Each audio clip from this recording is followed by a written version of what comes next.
to explain exactly what the master shot really is, I think first I should explain what shot reverse shot is. In any media course or film school, you'll be taught it's the basic coverage template for any simple dialogue scene.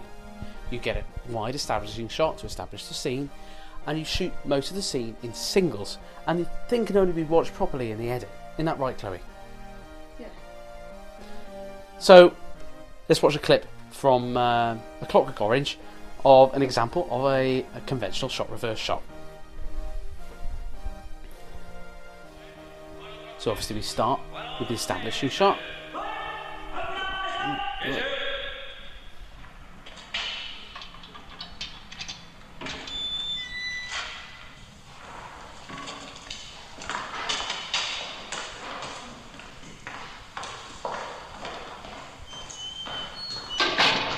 Good morning, sir. Here are the business. Here's a closer shot. Thank you, mister.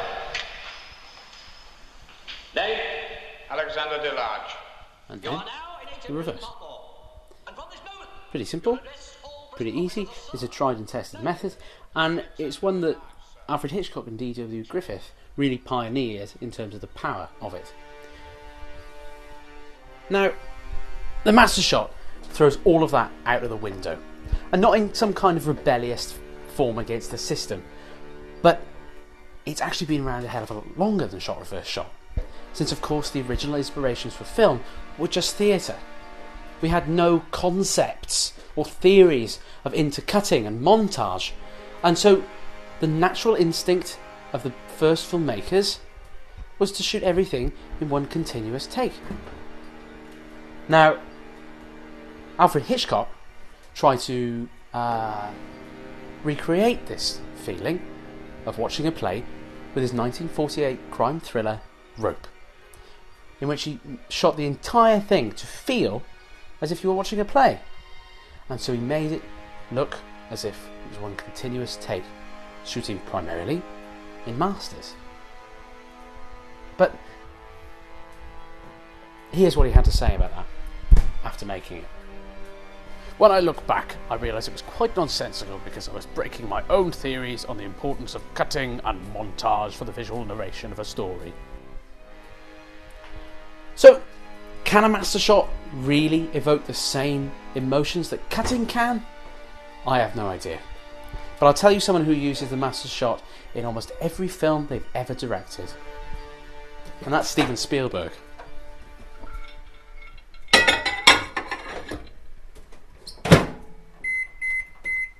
I think the whole thing about creating a master shot is not something that anybody, not something that I invented. I just love the old movies and look at how many movies were made, 5-6 decades of films where entire scenes were done in profile. Yep. This whole thing about over-shoulder shots, which television has made famous.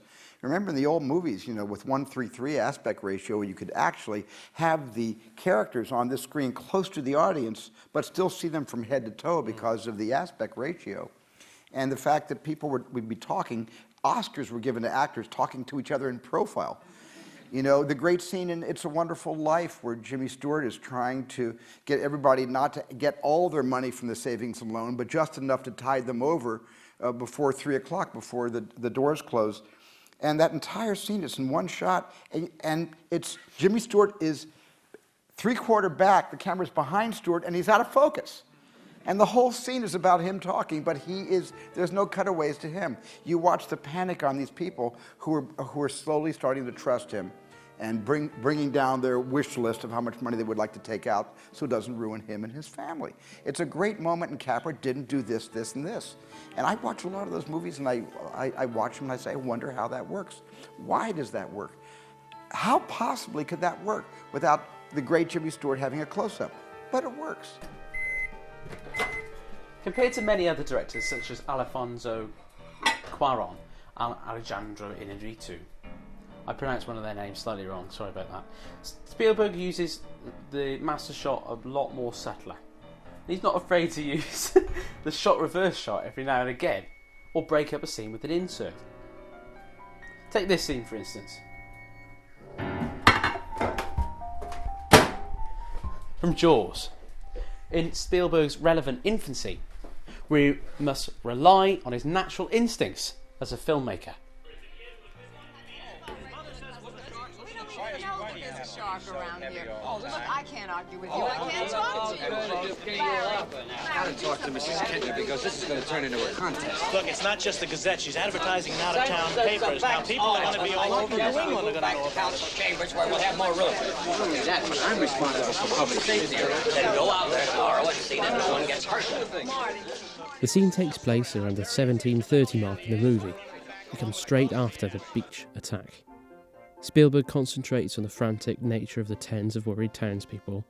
He makes the audience share this anxiety through his lapsing dialogue and his use of the master shot. But by watching just the visuals, you can read the scene like this. We begin with a static, extreme close-up of the bounty bulletin. Boldly, this says, "Read me." Next, we get to the master shot, the second and only other shot in the scene, which continues until the last action in the hallway. A lot of information is conveyed, including everyone's mental state and their concerns and motivations, but this shot reads simply, "Everyone is up in arms." Uninterrupted, we can see the whole scene take place, and feel like a part of it. Combine this with a tight claustrophobic framing, and we too share a fragment of their anxieties. The thing is though, the absolute purpose of this scene is to lay the foundations for the next, abolishing the need for lengths of expository dialogue later, as here the elements of conflict are all shown, and the emotional tension is presented. Therefore, this scene is in two shots because its purpose is to present two new pieces of information. There is a bounty for whoever catches the shark, and everyone is up in arms about it. I mean, the other reason it could have been decided to make the scene in two shots was to decrease production time. After all, Jaws had an extremely troubled shoot, with the shark barely working 99 times out of 100. But either way, Spielberg choreographs the scene with blocking, lighting and sound so that it works, so that we can confidently follow along to as much as he wants us to, at least.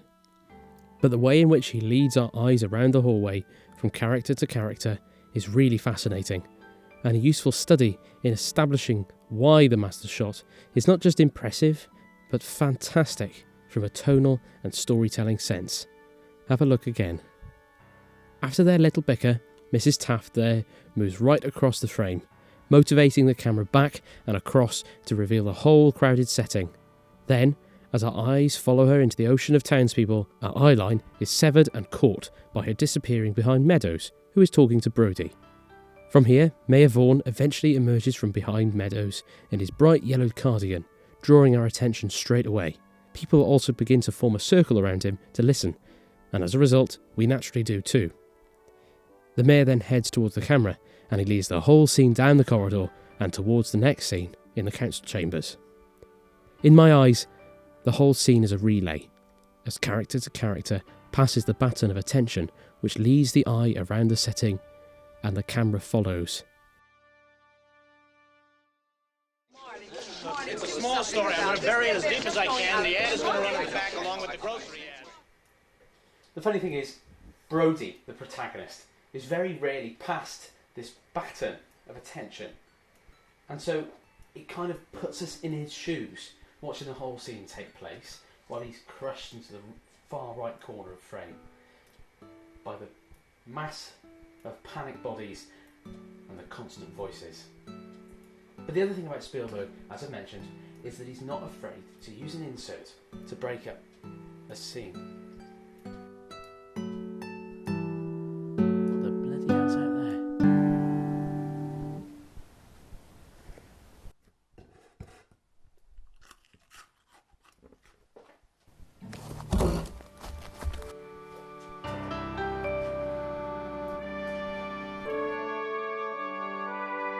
But in conclusion, this is what the master shot is to me. While impressive and creatively challenging, as has been this video, the quintessential core, purpose and effect of cutting is to create a continuity between different locations and times. The master shot eliminates this disjoin and makes the action continuous and true. Spielberg is saying, while my settings and monsters might be magical and otherworldly, what I'm showing you is the truth.